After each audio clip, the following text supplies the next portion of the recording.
ഗുരുകരണത്തിലേക്ക് സ്നേഹവന്ദനം. ഭാരതത്തിലെ ഏറ്റവും വലിയ വീടിന് എൻ്റെ ഉടമയിട്ടിരിക്കുന്ന പേര് ആൻറ്റില്ല എന്ന്. 27 നിലകളുണ്ട്.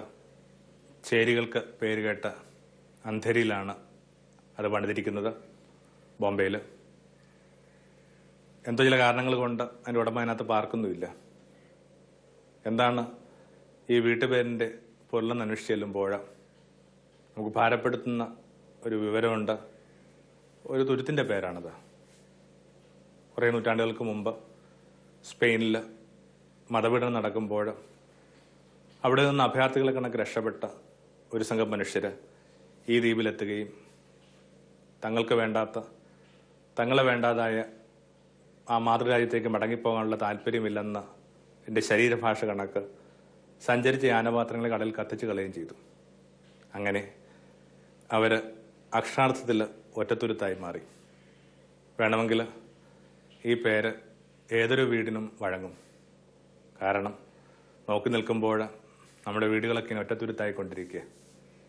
ഓരോരുത്തരും ഇങ്ങനെ ദ്വീപുകളായിട്ട് പരിണമിച്ചുകൊണ്ടിരിക്കുക. വ്യക്തികളും സമൂഹങ്ങളും ഒക്കെ ആരും അതിനകത്തുനിന്ന് അധികം മാറി നടക്കുന്നില്ല. ലോകത്തിനു വേണ്ടി സ്വപ്നം കാണുക, ഭൂമിയെ ചേർത്ത് പിടിക്കുക, ഭൂമിക്ക് മീതെ പച്ചപ്പുണ്ടാകാൻ വേണ്ടി പ്രാർത്ഥിക്കുക, ഭൂമിയിലെ മനുഷ്യരെ ഈർപ്പം നിലനിർത്തുക തുടങ്ങിയ പദങ്ങളൊക്കെ കാലഹരണപ്പെട്ടിരിക്കുന്നു, ക്ലീശയായിരിക്കുന്നു. ആർക്കും അതിനോട് താല്പര്യമില്ല. പക്ഷേ ഇത്തരം സങ്കല്പങ്ങളില്ലാതെ വേദപുസ്തകത്തിനോ നിങ്ങൾ വിശ്വസിക്കുന്ന മതത്തിനോ ആത്മീയതയ്ക്ക് മുമ്പോട്ട് പോകുക തരമില്ല. അല്ല, വേദപുസ്തകം ഈ ഭൂമി എന്ന് പറയുന്ന സ്വപ്നത്തിലാണ് അധിഷ്ഠിതം, വിശേഷം പുതിയ നിയമം.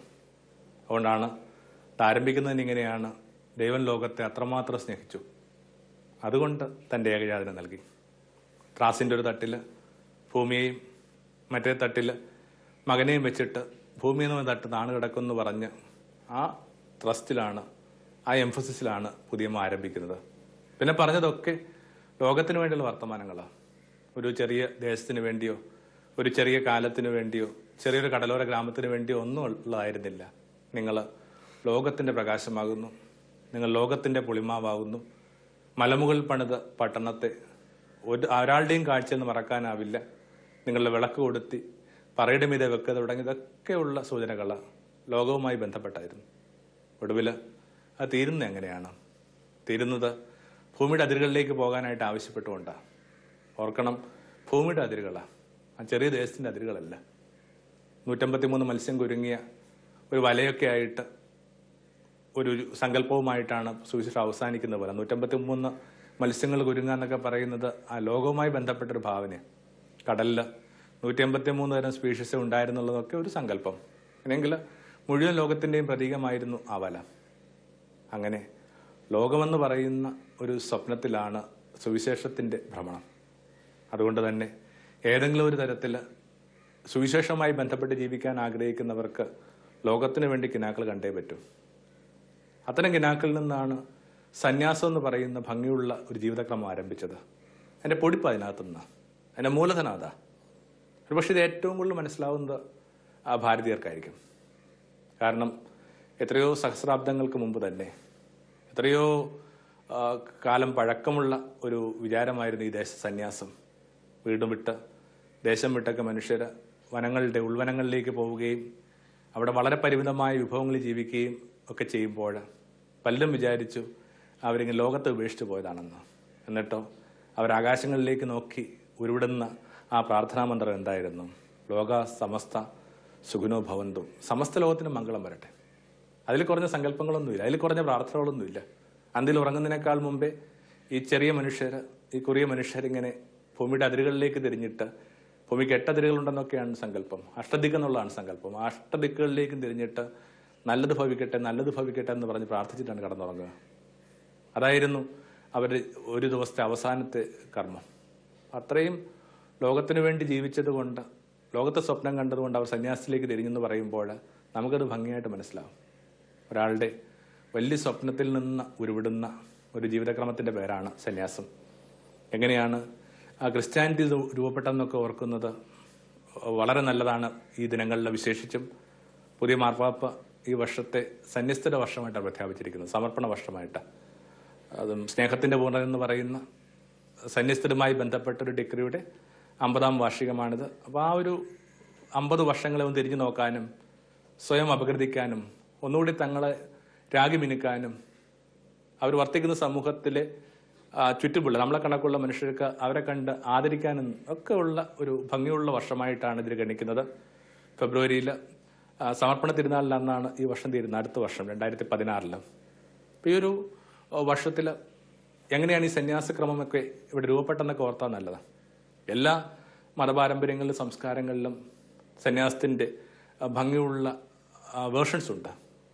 അവരുടെ രീതിക്ക് ഇണങ്ങുന്ന അവരുടെ ദൈവസങ്കല്പങ്ങൾ നിരക്കുന്ന വിധത്തിൽ ക്രിസ്ത്യാനിറ്റി ഇത് ആരംഭിക്കുന്നത് ഒരു പ്രത്യേക കാലഘട്ടത്തിന് ശേഷമാണ്. ആദ്യഘട്ടത്തിൽ ഭൂമിയിൽ ഏറ്റവും കൂടുതൽ പീഡിപ്പിക്കപ്പെട്ടൊരു സമൂഹമായിരുന്നു ക്രിസ്ത്യാനിറ്റി. ഒരു 3 നൂറ്റാണ്ടെങ്കിലും ഇത് അടിമകളുടെ മതമാണ്, കൂലിപ്പണിക്കാരുടെ മതമാണ്, മീൻപിടുത്തക്കാരുടെ മതമാണ്, ദരിദ്രരുടെ മതമാണ്. അത്തരം ആ പീഡാനുഭവങ്ങളുടെ കഥയൊക്കെ പെട്ടെന്ന് ഒരു ദിവസം തീരുകയാണ്. കാരണം റോം ക്രൈസ്തവൽക്കരിക്കപ്പെട്ടു. അത് നേട്ടമാണോ അതോ ഈ മതത്തിന് സംഭവിച്ച ഒരു വിഷമം പിടിച്ച ഘട്ടത്തിലേക്കുള്ള പ്രവേശനമാണെന്നുള്ളതിനെ കുറിച്ചൊക്കെ തർക്കം നിൽപ്പുണ്ട്. റോം ക്രൈസ്തവൽക്കരിച്ചു കഴിഞ്ഞപ്പോൾ ഒരുപക്ഷെ അത്രയും കൃത്യമായിട്ട് ഇതിനോട് താല്പര്യമില്ലാത്തവരും ഇത്തരം ആദർശങ്ങളോട് താല്പര്യമില്ലാത്ത മനുഷ്യരുമൊക്കെ ക്രിസ്തു നാമധാരികളായി മാറി എന്ന് കരുതുമ്പോൾ കുറച്ച് ഭാരമുണ്ട്. അങ്ങനെ വരുമ്പോൾ ഈ ഇത്രയും നൂറ്റാണ്ട് കാലത്തിനകത്ത് ക്രിസ്ത്യാനിറ്റിയിൽ ഏറ്റവും വലിയ ഒരു ഗുണമായിട്ട് കണക്കാക്കിയിരുന്ന, ഏറ്റവും ശ്രേഷ്ഠമായ ജീവിതമായിട്ട് കണക്കാക്കിയിരുന്ന മാർട്ടേഴ്സ്, രക്തസാക്ഷികളുടെ ജീവിതമായിരുന്നു. തങ്ങൾ വിശ്വസിച്ച മൂല്യങ്ങൾക്ക് വേണ്ടി. ക്രിസ്തു എന്ന് പറയുമ്പോൾ മുതിർന്നവരെങ്കിലും മനസ്സിലാക്കാൻ, ക്രിസ്തു എന്ന് പറയുന്ന ഒരു വ്യക്തി എന്ന നിലയിലല്ല നമ്മൾ പരിഗണിക്കേണ്ടത്. ക്രിസ്തു റെപ്രസെന്റ് ചെയ്ത ചില മൂല്യങ്ങളുണ്ട്. നീതിബോധം, ഏകത, സമഭാവന, കരുണ, ആത്മബലി, ഇങ്ങനെ കുറേ അധികം മൂല്യങ്ങൾക്ക് വേണ്ടി നമ്മൾ ഇടാവുന്ന ഒരു വാക്കിന്റെ പേരാ ക്രിസ്തു. അത്തരം മൂല്യങ്ങൾക്ക് വേണ്ടി നിലകൊണ്ടതിന്റെ പേരിൽ അക്ഷരാർത്ഥത്തിൽ ചോര പൊടിഞ്ഞ മനുഷ്യരാണ്. എന്നാൽ അത്തരം നുഖങ്ങളോ അത്തരം നിയമങ്ങളോ ഒക്കെ ഇല്ലാതെ പോകുമ്പോൾ ആ മാട്ടിടം എന്ന് പറയുന്ന, രക്തസാക്ഷിത്വം എന്ന് പറയുന്ന ആ ഒരു കാര്യത്തിന് പ്രസക്തി ഇല്ലാതെയായി, ഇടമില്ലാതെ പോയെന്ന് പറയുന്നത് ശരി. അങ്ങനെയെങ്കിൽ പുതിയൊരു തരം രക്തസാക്ഷിത്വം രൂപപ്പെടുത്തുന്നതിൻ്റെ ആവശ്യകതയെക്കുറിച്ച് പ്രഭയുള്ള മനുഷ്യർക്കിടയിൽ, അന്വേഷണമുള്ള മനുഷ്യർക്കിടയിൽ ചില ധാരണകളൊക്കെ ഉണ്ടായി. അങ്ങനെ ആരംഭിച്ചതാണ് സന്യാസം എന്ന് പറയുന്ന ഒരു ചെറിയതരം ഒരു കണ്ടെത്തലുണ്ട്.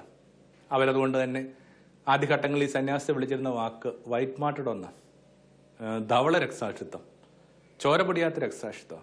നോക്കുമ്പോൾ ചോര പൊടിയുന്നില്ല. ഒന്നോർത്ത് കഴിഞ്ഞാൽ ചോര പൊടിയാത്ത രക്തസാക്ഷിത്വം എന്ന് പറയുന്നത് വാസ്തവത്തിൽ എന്താണ്? സ്നേഹം. സ്നേഹം കണക്ക് ചോര പൊടിയാത്ത ഏതെങ്കിലും രക്തസാക്ഷിത്വം ഉണ്ടോ? സ്നേഹം എന്ന് പറയുന്നത് തന്നെ അത് തന്നെ. വല്ലാതെ നുറുങ്ങുക, വല്ലാതെ ഭാരപ്പെടുക, വല്ലാതെ അലയുക. അപ്പോൾ ഇത്തരം ചില വിചാരങ്ങളിൽ നിന്നാണ് സന്യാസം ആരംഭിക്കുന്നത്. പ്രത്യേക ഘട്ടങ്ങളിൽ അതിന് മാർഗദർശികളായ മനുഷ്യരുണ്ടായി. പറയാവുന്ന കുറേ അധികം പേരുകൾ മനസ്സിലേക്ക് വരുന്നുണ്ട്. സെന്റ് ആനി ഓഫ് ഡെസേർട്ടൊക്കെ നിശ്ചയമായിട്ടും പരാമർശിക്കപ്പെടേണ്ട ആൾക്കാരാണ്. ഏക്കർ കണക്ക് ഭൂവിടങ്ങളുണ്ടായിരുന്ന, ധനമുണ്ടായിരുന്നൊരു മനുഷ്യൻ. വേദപുസ്തകത്തിലെ ഒരു വരി ഈ മനുഷ്യന്റെ ജീവിതത്തെ വല്ലാതെ മാറ്റിമറിക്കുക. നീ പരിപൂർണ്ണ ആഗ്രഹിക്കുന്നുണ്ടെങ്കിൽ നിനക്കുള്ളതെല്ലാം വിറ്റ് ദരിദ്രർക്ക് കൊടുത്തിട്ട് പിഞ്ചെല്ലുക. തൻ്റെ സഹോദരിയുടെ കല്യാണ ആവശ്യത്തിന് വേണ്ടി വളരെ പരിമിതമായൊരു മൂലധനം വെച്ചിട്ട് ബാക്കിയുള്ളതെല്ലാം ദരിദ്രർക്ക് വിട്ടിട്ട് ഈ മനുഷ്യൻ മരുഭൂമിയിലേക്ക് പോവുകയാണ്. അപ്പം അത്തരം ആ മരുഭൂമിയിലെ പിതാക്കന്മാരിൽ നിന്നൊക്കെയാണ് സന്യാസം എന്ന് പറയുന്ന ഒരു ജീവിതസരണി ക്രിസ്തീയ മതസംസ്കാരത്തിനകത്ത് പ്രബലപ്പെടുക. പിന്നീട് ബെനഡിക്റ്റ് വരുന്നു. അതാണൊക്കെ ഇങ്ങനെ കുറേ അധികം 13ാം നൂറ്റാണ്ടിൽ ഫ്രാൻസിസ് വരുന്നു. തൊട്ട് മുമ്പത്തെ നൂറ്റാണ്ടിൽ ജോൺ ബോസ്കോ വരുന്നു. ഓരോ കാലത്തിൻ്റെയും ചില പ്രത്യേക പരിഗണനകൾക്ക് നിരക്കുന്ന വിധത്തിൽ അതിന് റെസ്പോൺസ് നിലയിൽ, ലോകത്തിൻ്റെ ആകുലതകൾക്ക് റെസ്പോൺസ് നിലയിലാണ് പിന്നീട് ഇത് നിലനിൽക്കുന്നത്. നമ്മുടെ വർത്തമാന കാലത്തിലുമൊക്കെ അതിന് പൊടിപ്പുണ്ടാകുന്ന അങ്ങനെയാണ്. അപ്പം അങ്ങനെ ലോകത്തിന് വേണ്ടി കിനാവ് കണ്ട് സ്വന്തം രക്തസാക്ഷിത്വം സ്നേഹത്തിലൂടെ സംഭവിക്കുമെന്ന് കരുതിയ കുറേ പാവപ്പെട്ട നല്ല മനുഷ്യരുടെ ഓർമ്മയാണ് ക്രിസ്തീയ സരണിയിലെ സന്യാസം. 1-2 മാനദണ്ഡങ്ങൾ ഇതിലൊന്ന് നമ്മുടെ ഓർമ്മയിലേക്ക് കൊണ്ടുവന്നാൽ നല്ലതാണ്. ഒന്ന്, ഇങ്ങനെ ഒരു സമൂഹ നിലയിൽ ജീവിക്കാനായിട്ട് ആഗ്രഹിക്കുന്ന മനുഷ്യനാണിത്. ഒറ്റപ്പെട്ട് ജീവിക്കുമ്പോഴും ഈ സന്യാസക്രമത്തിലേക്ക് വരുന്ന മനുഷ്യർക്ക് ഒരു സാമൂഹ്യമായ ഒരു പാരസ്പര്യമുണ്ട്, ഒരു അടിത്തറയുണ്ട്. ആ സമൂഹജീവിതം എന്ന് പറയുന്നതാണ് ഇതിൻ്റെ ഒരു വളരെ പ്രധാനപ്പെട്ട ഒരു മാനദണ്ഡം. പുതിയ ബന്ധങ്ങൾ ഉണ്ടാകുന്നതിൻ്റെ അടയാളം. പലപ്പോഴും പലരും വിചാരിക്കുന്നു സന്യാസത്തിലേക്ക് തിരിയുന്നൊരു വ്യക്തി തൻ്റെ വീട് ഉപേക്ഷിക്കാമെന്ന്. പക്ഷെ ആർക്ക് ആരുടെ വീട് ഉപേക്ഷിക്കാനാവും? ആമ തൻ്റെ വീട് അതിനോടൊപ്പം കൊണ്ടുപോകുന്ന കുട്ടികൾ പറയുന്ന കടങ്കഥ കണക്ക്. കാരണം ആമയുടെ വീടെന്ന് പറഞ്ഞാൽ എൻ്റെ മുതുകില. അത് കണക്ക് മനുഷ്യർ ഏത് ദേശത്ത് പോയാലും എവിടെ അലഞ്ഞാലും തങ്ങളുടെ പ്രിയപ്പെട്ട അനുഭവങ്ങളിൽ ഒന്നായ വീടിനെ കൂടെ കൊണ്ടുപോകുന്നത്. കാരണം വീടെന്ന് പറയുന്നത് തന്നെ ഒരു ഭൗതിക സാഹചര്യമല്ല, ഒരാൾ കൊണ്ടു നടക്കുന്ന ആന്തരികമായ ഒരു ഓർമ്മയുടെ പേരാണ് വീട്. അതുകൊണ്ട് തന്നെ ആരും വീട് ഉപേക്ഷിക്കുന്നുമില്ല. പിന്നെ സംഭവിക്കുന്ന വീട് വിശാലമാവുക, വീടിൻ്റെ ഈ വശങ്ങൾ, ഭിത്തികൾ ഇങ്ങനെ വലുതാവുകയും മേൽക്കൂര ഉയരുകയും ചെയ്യുമ്പോൾ സമസ്ത ലോകത്തിനും പ്രവേശിക്കാൻ തക്ക വിധം വലിപ്പം നിങ്ങൾക്കുണ്ടാവുന്നു. അതിനിടയിൽ പുതിയ ബന്ധങ്ങളുണ്ടാവുന്നു. കർമ്മബന്ധങ്ങളാണ് ലോകത്തെ ഏറ്റവും ഭംഗിയുള്ള ബന്ധം. രക്തബന്ധങ്ങളെക്കാൾ ഒരുപക്ഷെ ശ്രേഷ്ഠമാണെന്ന് ഞാൻ പറയും. കാരണം രക്തബന്ധങ്ങൾ നിശ്ചയിക്കുന്നത് നിങ്ങളല്ല. എന്തും നമ്മുടെ നിശ്ചയത്തിൻ്റെ കൂടി ഒരു പിൻബലം ഉണ്ടാകുമ്പോൾ ഓരോന്നിനും ഭംഗി ലഭിക്കുന്നുണ്ട്. നിങ്ങൾ ഇന്നയാളുടെ മകനായിട്ട് പിറക്കണമെന്നോ ഇന്നയാൾ നിങ്ങളുടെ പെങ്ങളാവണമെന്നൊക്കെ ഉള്ളത് നിങ്ങളുടെ നിശ്ചയത്തിൻ്റെ ഭാഗമല്ല. എന്നാൽ നമ്മൾ ഈ വിശേഷിപ്പിക്കുന്ന ഈ കർമ്മബന്ധത്തിനകത്ത് കൃത്യമായിട്ട് നമ്മുടെ നിശ്ചയമുണ്ട്. ആ കർമ്മബന്ധത്തിൻ്റെ ഒക്കെ ഭംഗിയുള്ള അധ്യായം ആരംഭിക്കുന്ന കുരിശിൻ ചുവട്ടിൽ നിന്നുണ്ട്. 2 അപരിചിതരായ മനുഷ്യർ, ഒന്ന് അങ്ങനെ വേണമെങ്കിൽ വിശേഷിപ്പിക്കാവുന്ന 2 മനുഷ്യർ, ഒന്ന് മേരിയും മറ്റൊന്ന് യോഹന്നാനുമാണ്. യേശു പറഞ്ഞു, അമ്മ ഇതിൻ്റെ മകൻ. മകനോട് പറഞ്ഞു, മകനെ ഇതിൻ്റെ അമ്മ. അങ്ങനെ പുതിയ ബന്ധം ഉണ്ടാവുക, ഉള്ളിൽ ഉദരത്തിൽ വഹിക്കാതെ പുത്രനാവുക, മുലയൂട്ടാത്ത സ്ത്രീ അമ്മയാവുക എന്നൊക്കെ പറയുന്നതിന് പുതിയ ഭംഗിയുള്ളൊരു ഇതുണ്ടാവുക, വേർഷൻ ഉണ്ടാവുക. അപ്പോൾ ഇത്തരം ഒരു ബന്ധമാണ്, അദൃശ്യ ബന്ധമാണ് ഈ സന്യാസ ജീവിതത്തിൻ്റെ ഏറ്റവും ഭംഗിയുള്ളൊരു കാതലം. അതുകൊണ്ട് തന്നെ ആ ബന്ധം തങ്ങൾ ധരിക്കുന്ന ആ വസ്ത്രം ധരിക്കുന്ന മനുഷ്യരോട് മാത്രമല്ല, ഓരോരുത്തർക്കും ഓരോ തരത്തിലുള്ള ഡ്രസ് കോഡുകളൊക്കെ ഉണ്ട്. കാപ്പിറ്റൽസ് നിലയിൽ ഞങ്ങൾ ഈ തവിട്ട് വസ്ത്രം ധരിക്കുന്നുണ്ട്. റൊസേറിയൻസ് ഒരുപക്ഷെ കുറച്ചുകൂടി പർപ്പിൾ ലൈക്ക് വസ്ത്രങ്ങൾ ധരിക്കുന്നതായിട്ട് കണ്ടിട്ടുണ്ട്. എന്തുമാത്രം തരം വ്യത്യാസമുള്ള വേഷങ്ങൾ. പക്ഷെ അതിനേക്കാളൊക്കെ ഉപരിയായിട്ട് ഈ പറയുന്ന ആ ചെറിയ സമൂഹങ്ങളിൽ നിന്ന് ഭൂമിയുമായി ബന്ധപ്പെട്ട അവർക്ക് വലിയൊരു പ്രതലം ഉണ്ടാവുന്നുണ്ട്. തന്നെ പിഞ്ചെല്ലാനായിട്ട് തയ്യാറാവുന്ന പീറ്ററൊക്കെ ചോദിക്കുന്നൊരു ചോദ്യമുണ്ട് യേശുവിനോട്, ഞങ്ങളെല്ലാം ഉപേക്ഷിച്ചു, ഞങ്ങളുടെ ബന്ധങ്ങൾ ഉപേക്ഷിച്ചു, ഞങ്ങൾക്ക് എന്ത് കിട്ടും? യേശു അപ്പോൾ വളരെ വ്യക്തമായിട്ട് പറയുന്നത് എങ്ങനെയാണ്, എൻ്റെ നാമത്തെ പ്രതി തങ്ങളുടെ ബന്ധങ്ങൾ ഉപേക്ഷിച്ചവർക്ക് ഈ ഭൂമിയിൽ വെച്ച് തന്നെ 100 മടങ്ങ് ബന്ധങ്ങൾ കിട്ടും. ഒരു 10-25 വർഷം ഈ ഒരു തവിട്ട് വസ്ത്രം അണിഞ്ഞ ഒരാളെന്ന നിലയിൽ എനിക്ക് പറയാനുള്ള സാക്ഷ്യം ഇതാണ്. വീടിനകത്ത് ഞങ്ങൾ 5 പേരായിരുന്നു. പക്ഷെ എന്തുമാത്രം സഹോദരന്മാരാണ് എനിക്കിപ്പോൾ, എന്തുമാത്രം പെങ്ങന്മാരാണ്. സ്വന്തം മക്കളെ കണക്ക്, മകനെ കണക്കൊക്കെ നമ്മൾ ഗണിക്കുന്ന എന്തുമാത്രം അയോധ്യരായ പുരുഷന്മാരും സ്ത്രീകളും ഉണ്ട്. അപ്പോൾ വലിയ ബന്ധങ്ങളുടെ ആഘോഷമായിട്ടാണ് ഈ സന്യാസം മനസ്സിലാകുന്നത്. അതുകൊണ്ട് തന്നെ ഒരു സന്യാസ ജീവിതത്തിനകത്ത് ഉണ്ടാകുന്ന ഏറ്റവും വലിയ അപരാധം എന്ന് പറയുന്നത് ഈ ബന്ധങ്ങളിൽ സംഭവിക്കുന്ന പാളിച്ച. ചെറിയ ചെറിയ സന്യാസ ഗൃഹങ്ങളിൽ ഉണ്ടാകുന്ന അസ്വസ്ഥതകൾ, ഭംഗിയില്ലാത്ത ചില ജീവിതക്രമങ്ങളൊക്കെ നമ്മൾ അലട്ടുന്ന ഇതാണ്. കാരണം വിശാലമായൊരു ലോകത്തിലേക്ക് കൂട്ടിക്കൊണ്ടുപോകാനായിട്ട് അവിടെ നിന്ന് ആഗ്രഹിച്ചിട്ട് മനുഷ്യരിങ്ങനെ ചെറിയ ചെറിയ കാര്യങ്ങൾക്കകത്ത് ചെറിയ ചെറിയ വൈകാരികമായ പ്രതിസന്ധികളിലൊക്കെ പെട്ടിങ്ങനെ കുരുങ്ങി നിൽക്കുന്നത് ഭംഗിയുള്ള കാര്യമല്ല. പിന്നെ നിശ്ചയമായിട്ടും ആ ഒരു 3 വ്രതങ്ങൾ എന്ന് പറയുന്നത് ഇതിൻ്റെ ഒരു മറ്റൊരു അടിസ്ഥാന മാനദണ്ഡമാണ്. ദാരിദ്ര്യം, അനുസരണം, ബ്രഹ്മചര്യം. പറഞ്ഞ് കേട്ട് ഇതൊരു പഴകിയ മൂല്യമായിട്ട് അനുഭവപ്പെടാം. പക്ഷെ ഏതൊരു കാലത്തും പ്രസക്തമായ ഒരു ബദൽ ജീവിതശൈലിയുടെ പേരാണ് ഈ പറഞ്ഞ 3 കാര്യങ്ങൾ. കാരണം നടപ്പ് രീതികൾക്ക് നിരക്കുന്ന രീതിയിലല്ല ഈ വ്രതങ്ങളെ നമ്മൾ മനസ്സിലാക്കേണ്ടതും അതിനെ ക്രമീകരിച്ചിരിക്കുന്നതും. ഇത്തിരി ഒരു ബോധപൂർവമുള്ള പോഴത്തരമുണ്ട് ഈ വ്രതങ്ങൾക്ക് പിന്നില്ല. ഞാൻ ചിലപ്പോൾ ഇങ്ങനെ ആലോചിക്കാറുണ്ട്, ഇങ്ങനെ പുഴയിൽ നീന്തൽ പഠിച്ചിരുന്ന സമയത്ത് ഏറ്റവും നല്ല മാർഗം എന്ന് പറയുന്നത് ഇങ്ങനെ പുഴയോടൊപ്പം നീന്തുക എന്നുള്ള. കുട്ടികളുടെ നിലയിൽ നമ്മളതൊക്കെ ശ്രമിച്ചു നോക്കിയിട്ടുള്ളതാണ്. അപ്പം അതൊക്കെ ആ പുഴയുടെ ഒഴുക്കിന് പറ്റുന്ന നിരക്കിൽ ഇങ്ങനെ വെറുതെ കൈ ഇങ്ങനെ അടിച്ചു കഴിഞ്ഞാൽ നീന്തൽ പഠിക്കാൻ പറ്റും. പക്ഷെ അപൂർവം ചിലരെങ്കിലും ഈ ഒഴുക്കിനെതിരായിട്ട് നീന്തുന്നു. സ്വാഭാവികമായിട്ട് അവരെ കളിക്കൂട്ടുകാരാൽ അവരെപ്പോഴും പരിഹസിക്കപ്പെടുന്നുണ്ട്. അവരെല്ലാവരും പറയുന്നൊരു കാര്യമുണ്ട്, പുഴ ഒഴുക്കിനോടൊപ്പം നീന്തുക. പക്ഷെ ഇത് പഠിപ്പിച്ചുകൊണ്ടിരിക്കുന്ന വല്യപ്പച്ചനെങ്കിലും പ്രാർത്ഥിക്കുന്നുണ്ട്, ദൈവമേ അതിബുദ്ധിമാന്മാരുടെ ഈ ഭൂമിയിൽ ചില പോഴം കുഞ്ഞുങ്ങൾ ഉണ്ടാവണമേ, ആമേൻ. അത്തരം ഒരു തരം പോഴത്തരതുണ്ട്.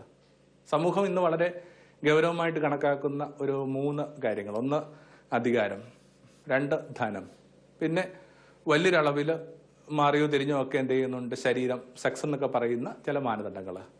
ഇതിനെ ഏതെങ്കിലും തരത്തിൽ ഒന്നുകൂടി ഭംഗിയായിട്ട് കാണാൻ ശ്രമിക്കുക, ബോധപൂർവ്വം അതിനകത്ത് മാറി നടക്കുക എന്നുള്ളതിനെയൊക്കെ വിശേഷിപ്പിക്കേണ്ട ഏറ്റവും ഭംഗിയായ വാക്ക് ഓൾട്ടർനേറ്റീവ് കൾച്ചർ എന്ന്. എനിക്ക് അങ്ങനെയാണ് സന്യാസത്തെ ഇപ്പം മനസ്സിലാവുന്നതും അങ്ങനെ സന്യാസം അടയാളപ്പെടണമെന്നാണ് ഞാൻ ആഗ്രഹിക്കുകയും ചെയ്യുക. ഒരു ബദൽ സംസ്കാരം. കാരണം മനുഷ്യൻ രൂപപ്പെടുത്തിയിരിക്കുന്ന ഒരു കാളക്കുട്ടിയുണ്ട്. നമ്മുടെ കാലത്ത് മനുഷ്യൻ രൂപപ്പെടുത്തിയ കാളക്കുട്ടിക്ക് നേരത്തെ പറഞ്ഞ കണക്ക് ഈ 3 പേരാ. ഒന്നെങ്കിൽ പവർ, വെൽത്ത്, സെക്സ്. അതിന് ചുറ്റും ഇങ്ങനെ വല്ലാതെ മനുഷ്യൻ കുരുങ്ങി പോകുന്നുണ്ട്. അതിന് ചുറ്റുമാണ് സകലമാന പൂജയും അർപ്പിക്കപ്പെട്ടുകൊണ്ടിരിക്കുന്നത്. അതിനിടയിൽ വേറെ ചില കാര്യങ്ങൾ കൂടി ലോകത്ത് ഇടമുണ്ടെന്നും വലിയ ഭൂമിക്ക് വേണ്ടി സ്വപ്നം കാണേണ്ടവര് ബോധപൂർവം മാറി നിൽക്കേണ്ട ചില ഘടകങ്ങൾ അതിനകത്തുണ്ടെന്നും ഒക്കെ ഒരു സൗമ്യമായ ഓർമ്മപ്പെടുത്തൽ എന്ന നിലയിലെങ്കിലും സന്യാസത്തിന് ഒരുപക്ഷെ യേശുവിന് 2ാം വരവോളം പ്രസക്തി ഉണ്ടാവും. അതിനകത്ത് പാളിച്ചകൾ സംഭവിക്കുന്നില്ലെന്ന് ഞാൻ പറയുന്നില്ല. ദാരിദ്ര്യം വ്രതമാക്കിയെടുത്ത മനുഷ്യർ വലിയ ഗൃഹങ്ങളിൽ വസിക്കുകയും ചില പബ്ലിക്കായ ചില സ്കാൻഡലുകളിൽ ചില മനുഷ്യർ ചെന്ന് ചാടുകയൊക്കെ ചെയ്യുന്നുണ്ട്. പക്ഷേ വലിയ ലോകത്ത് സംഭവിക്കുന്ന ഒത്തിരി പേരുടെ നന്മകൾക്ക് ഇടയിൽ സംഭവിക്കുന്ന ചെറിയ ഇടർച്ചകളായിട്ട് അതിനെ ഗണിക്കുക എന്നുള്ളതാണ് ഏറ്റവും ആരോഗ്യകരമായ രീതി. എന്തിൻ്റെയും ഭംഗിയുള്ള വശങ്ങളെ കാണാനും ആദരിക്കാനും പഠിക്കുന്നതാണ് ഒരുപക്ഷെ അവനവൻ്റെ ആരോഗ്യം നിലനിർത്താനുള്ള ഏറ്റവും നല്ല മാർഗം. അപ്പോൾ ഈ പറഞ്ഞ 3 കാര്യങ്ങളും ഓരോരുത്തരും ജീവിതത്തിൽ ഉണ്ടാക്കുന്ന വ്യത്യാസം എന്താണ്? ദാരിദ്ര്യം എന്ന് പറയുന്നത് പിന്നെ വളരെ കുറച്ച് കാര്യങ്ങൾ ഒരാൾക്ക് ജീവിക്കാൻ പറ്റുന്നുള്ള ഓർമ്മപ്പെടുത്തല. ഒരാൾക്ക് ജീവിക്കാനായിട്ട് എന്തുമാത്രം കാര്യങ്ങൾ വേണം. ആകാശപ്പറവുകളെ നോക്കി പഠിക്കാനായിട്ടൊക്കെ യേശു പറഞ്ഞിട്ടുണ്ട്. ആകാശപ്പറവുകൾ പല പാഠങ്ങൾ പഠിപ്പിക്കുമ്പോഴും ഏറ്റവും പ്രധാനപ്പെട്ട പാഠം ഇതാണ്: നിറയെ കതിർമണികളുടെ പാടത്ത് ചെല്ലുമ്പോഴും തങ്ങൾക്ക് ആവശ്യമുള്ള ഒരു കതിർമണി മാത്രമേ എടുക്കൂ. ഒറ്റ കതിർമണി കൊണ്ട് ജീവിക്കാമെന്ന് ഭൂമിയോട് പറയാൻ പറ്റുന്നൊരു ബലം. അതാണ് ആദ്യം പരാമർശിക്കപ്പെട്ട ഈ വ്രതത്തിനകത്തുള്ളത്. രണ്ടാമതായിട്ട് ഇങ്ങനെ അനുസരണം. മനുഷ്യനെ കീഴ്പ്പെടുത്തിക്കൊണ്ടിരിക്കുക. എല്ലാവരും അവരുടെ മുമ്പിൽ ഓരോരുത്തർ സബ്മിസീവ് ആനായിട്ട് ആഗ്രഹിക്കുന്നുണ്ട്. ചിലപ്പോൾ നമുക്ക് പേടി വരുന്നു. മനുഷ്യനിങ്ങനെ ഓരോരുത്തരുടെ മീതെ പുലർത്തുന്ന വല്ലാത്ത ധാർഷ്ട്യം. ഒരു ഏറ്റവും അടുത്ത ഉദാഹരണത്തിനായിട്ട് ഞാൻ കേട്ടൊരു കാര്യം ഇതാണ്. ഒരു കോർട്ടിൽ ജോലി ചെയ്യുന്ന ഒരു വ്യക്തി അയാളിങ്ങനെ ജഡ്ജിന്റെ റൂമിനകത്ത് പ്രവേശിച്ചിട്ട് ഫയൽ എടുത്തുകൊണ്ട് പുറത്തേക്ക് വരുമ്പോൾ ജഡ്ജി തിരികെ വിളിച്ചു. എന്നിട്ട് പറഞ്ഞു, തൻ്റെ പുറകെ കാണാൻ വേണ്ടിയല്ല ഞാൻ ഇരിക്കുന്നത്, തിരിഞ്ഞു നടക്കാൻ പറഞ്ഞു. ക്ഷേത്രങ്ങളിലൊക്കെ നമസ്കരിച്ചിട്ട് നമ്മളിങ്ങനെ പുറകോട്ട് പോകുന്നൊരു പോക്കുണ്ട്. ഇരിക്കുന്ന മനുഷ്യൻ സ്വയം വിചാരിക്കുന്നുണ്ടോ താൻ അന്ത്യക്കൂലിക്ക് വേണ്ടി പണിയെടുക്കുന്ന തന്നെ കണക്ക് തന്നെ ഔന്നത്യവും തന്നെ കണക്കൻ ആത്മാഭിമാനമുള്ള ഈ മനുഷ്യന്റെ ദൈവമാണെന്ന്? അങ്ങനെ മനുഷ്യനെ കീഴ്പ്പെടുത്തുന്ന ഒരു ഭൂമിക്കകത്ത് ഈ ബോധപൂർവം ഇങ്ങനെ സബ്മിസീവായിട്ട് ജീവിക്കാനുള്ള ക്ഷണം. പിന്നെ ഒടുവിലായിട്ട് ശരീരത്തെ ഒരിക്കലും യേശു ഇങ്ങനെ അവഗണിച്ചിട്ടില്ല. ശരീരത്തിലായിരുന്നു യേശുവിന്റെ ആദ്യകാല പാഠങ്ങളും ഇപ്പോഴും നിലനിൽപ്പൊക്കെ. എന്താണ് കുർബാന എന്നൊക്കെ പറയുന്നത്? ശരീരം വാഴ്ത്തിയ കൂദാശയാണ് കുർബാന. എന്നിട്ടും ഈ ശരീരം എന്ന് പറയുന്ന വല്ലാത്ത അന്ധത കണക്ക് മനുഷ്യന് മാറുന്നുണ്ട്. കണ്ണിന് മീതെ കെട്ടിയ ഒരു തുവാല കണക്ക് ശരീരം അവശേഷിക്കുമ്പോൾ പിന്നെ ഒന്നും കാണാൻ പറ്റാത്തൊരു കാലത്തിനകത്ത് മനുഷ്യർ അർഹതയുള്ള ചില കാര്യങ്ങൾ പോലും വേണ്ടെന്ന് വെച്ച് ജീവിക്കുന്നതിനകത്ത് എന്തൊരു ഭംഗിയുണ്ട്, എന്തൊരു പ്രൊഫറ്റിക്കായ ഒരു അടയാളമുണ്ട്, ഒരു കാവ്യഭംഗിയുണ്ട് അത്രയെങ്കിലും. കാരണം അത്രയും ഇങ്ങനെ ശരീരത്തിൽ മനുഷ്യൻ ഒബ്സസ്ഡ് ആയിക്കൊണ്ടിരിക്കുക. എന്താണ് ബ്രഹ്മചര്യം എന്നൊക്കെ ഓർക്കുമ്പോൾ ഞാൻ എപ്പോഴും ഓർമ്മിക്കുന്നത് ആ സമരക്കാരി സ്ത്രീയും യേശുവിനിടയിലുള്ള സംഭാഷണത്തിനിടയിൽ നിന്ന് വരുന്നൊരു വിചാരമാണ്. അവളുടെ ഏറ്റവും വലിയ സങ്കടം ഇതായിരുന്നു: അവളുടെ ജീവിതത്തിൽ 5 പുരുഷന്മാരുണ്ട്. 5 പുരുഷന്മാരുണ്ടെന്നുള്ളതല്ല സങ്കടം, ഈ 5 പുരുഷന്മാർ ഒരേപോലെ. പൊതുവെ സ്ത്രീകൾക്കുള്ള ഏറ്റവും വലിയ പരാതി ഇതാണ്: തങ്ങൾ കണ്ടുമുട്ടുന്ന പുരുഷന്മാരൊക്കെ ഒരേപോലെ. ആദ്യം ഉണ്ടാകുന്ന ചെറിയ വ്യത്യാസങ്ങൾ ഒഴിച്ചു കഴിഞ്ഞാൽ കുറച്ച് ഉള്ളോട്ട് ചെല്ലുമ്പോഴേക്കും മിക്കവാറും എല്ലാവരുടെയും ഒക്കെ താല്പര്യങ്ങളും ആഭിമുഖ്യങ്ങളും ഒക്കെ ഏതാണ്ട് ഒരേ ദിശയിലാണ് സഞ്ചരിക്കുക. ഇതാണ് ലോകത്തുള്ള മിക്കവാറും സ്ത്രീകളുടെ സങ്കടം. അതുകൊണ്ട് തന്നെ ഓരോ സ്ത്രീയും കാക്കുന്നുണ്ട് 6ാമതൊരാളെ. എന്താണ് 6ാമതൊരാളുടെ പ്രത്യേകത? അയാളുടെ കൈവശം തൊട്ടിയോ ചരടോ ഇല്ല. തൊട്ടിയോ ചരടെന്നൊക്കെ പറയുന്നത് ഇന്ദ്രിയങ്ങളുടെ അടയാളം. അപ്പൊ ഇന്ദ്രിയങ്ങളുടെ ഇടപെടലില്ലാതെ, ഇന്ദ്രിയങ്ങളുടെ മീഡിയം ഇല്ലാതെ നമ്മുടെ ലോകത്തിലേക്ക് സർഗാത്മകമായിട്ട് ഇടപെടാൻ തയ്യാറുള്ള പുരുഷന്മാരെയും സ്ത്രീകളെയും ഒക്കെ ലോകം കാത്തിരിക്കുന്നുണ്ട്. സമരക്കാരി സ്ത്രീ 6ാമത്തെ പുരുഷനെ കാക്കുന്ന കണക്ക്. പിന്നെ നേരത്തെ സൂചിപ്പിച്ച കണക്ക് ഇത് ഈ പരിപൂർണ സ്നേഹം എന്ന് പറയുന്ന ആ ഒരു ഡിഗ്രിയുടെ 50ാം വാർഷികമാണ്. സന്യാസത്തിന്റെ കാതൽ ആ വാക്കിനകത്ത് പരിപൂർണ സ്നേഹം, പെർഫെക്റ്റ് ലവ്. നമ്മുടെ കാലത്തിൽ ഒരു ചെറിയ പെൺകുട്ടി, ലിസ്യൂലെ തെരേസയാണിത്, ഒരു 20 വയസ്സിന് മീതെ കഷ്ടിച്ചുണ്ട്, രോഗബാധിതയാണ്. ആ പെൺകുട്ടി സന്യാസത്തെ ഡിഫൈൻ ചെയ്ത കണക്ക് ലോകത്ത് ഒരു മനുഷ്യന് സന്യാസത്തെ ഇത്രയും ഭംഗിയായിട്ട് സംഗ്രഹിച്ചിട്ടില്ല.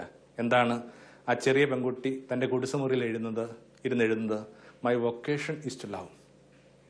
എൻ്റെ ദൈവവിളി എന്ന് പറയുന്നത് സ്നേഹമാണ്. അങ്ങനെയെങ്കിൽ ഈ വർഷം സമർപ്പിതരായ മനുഷ്യരൊക്കെ ധ്യാനിക്കേണ്ട ഇത്രയേ ഉള്ളൂ: തങ്ങളുടെ ദൈവവിളിയിൽ മുമ്പോട്ട് പോയോ ഇല്ലയെന്നറിയാനായിട്ട് ഒരൊറ്റ അപ്പാരറ്റ്സേ ഉള്ളൂ, ഒരൊറ്റ അളവുകളേ ഉള്ളൂ. അവരെന്തുമാത്രം സ്നേഹത്തിൽ മുമ്പോട്ട് പോയി. ഒടുവിൽ യോഹന്നാനെ കണക്കൊക്കെ അവസാന കാലങ്ങളിൽ യോഹന്നാനെ കുറിച്ചൊക്കെ പറയുന്നൊരു പാരമ്പര്യം ഇതാണ്: യോഹന്നാൻ ദൈവം എന്നുള്ള വാക്ക് ഉപയോഗിക്കില്ലായിരുന്നു, സഭ എന്നുള്ള വാക്ക് ഉപയോഗിക്കില്ലായിരുന്നു, യേശു എന്നുള്ള വാക്ക് ഉപയോഗിക്കത്തില്ലായിരുന്നു. അയാൾ ഉപയോഗിച്ചിരുന്ന ഏകപദം സ്നേഹമായിരുന്നു. എല്ലാ പദങ്ങളും മാഞ്ഞു പോകും, മറഞ്ഞു പോകണം. ഒരു അൽഷിമേഴ്സ് ഒക്കെ വരുമ്പോൾ ചില പദങ്ങൾ ചില നിലനിർത്തുന്നതായിട്ട് കണ്ടിട്ടുണ്ട്. ആ പദമാണ് അവരെല്ലാത്തിനും ഉപയോഗിക്കുക. ചിലപ്പോൾ അത്തരം ചില കാര്യങ്ങളൊക്കെ ഓരോരുത്തരുടെയും വാർദ്ധക്യങ്ങളിൽ അവരെ കാത്തിരിപ്പുണ്ടെങ്കിൽ ദൈവം നമുക്കൊരു ചോയ്സ് തരിക. എൻ്റെ സമർപ്പിതരെ സ്നേഹപൂർവ്വം ചലഞ്ച് ചെയ്യുക. ദൈവം നമുക്കൊരു ചോയ്സ് തരിക. എന്നിട്ട് പറയുകയാണ്, കുത്തഴിഞ്ഞ പദങ്ങൾ കണക്ക് നിറയെ വാക്കുകൾ ചിതറിക്കിടക്കുന്ന, കുത്തഴിഞ്ഞ നിഘണ്ടു കണക്ക് നിറയെ പദങ്ങൾ ചിതറിക്കിടക്കുന്ന ഈ വലിയ ഭൂമിയിൽ നീ ഒരേ ഒരു വാക്ക് തിരഞ്ഞെടുക്കുക. അപ്പോൾ പാത്മസ് ദ്വീപിലെ യോഹന്നാനെ കണക്ക് ഞാൻ വിവേകിയാകും. ഞാൻ പറയും, ഒരൊറ്റ വാക്ക് മതി, സ്നേഹം. അപ്പോഴാണ് 50 വർഷം പഴക്കമുള്ള ചാക്രികലകത്തിൻ്റെ അർത്ഥം ഓരോരുത്തരുടെയും ജീവിതത്തിൽ മാംസം ധരിക്കുക. സ്നേഹത്തിൻ്റെ പൂർണ്ണത. സന്യാസത്തിൻ്റെ ഏറ്റവും വലിയ സ്വപ്നം അതാണ്. അതിൽ ചെറിയ സ്വപ്നങ്ങളിൽ പെട്ടുപോകുന്നതുകൊണ്ടായിരിക്കണം നമ്മൾ ജീവിച്ചുകൊണ്ടിരിക്കുന്ന സന്യാസ ജീവിതത്തിന് ഇത്രയും സാന്ദ്രത കുറവ്, ലോ ഡെൻസിറ്റി.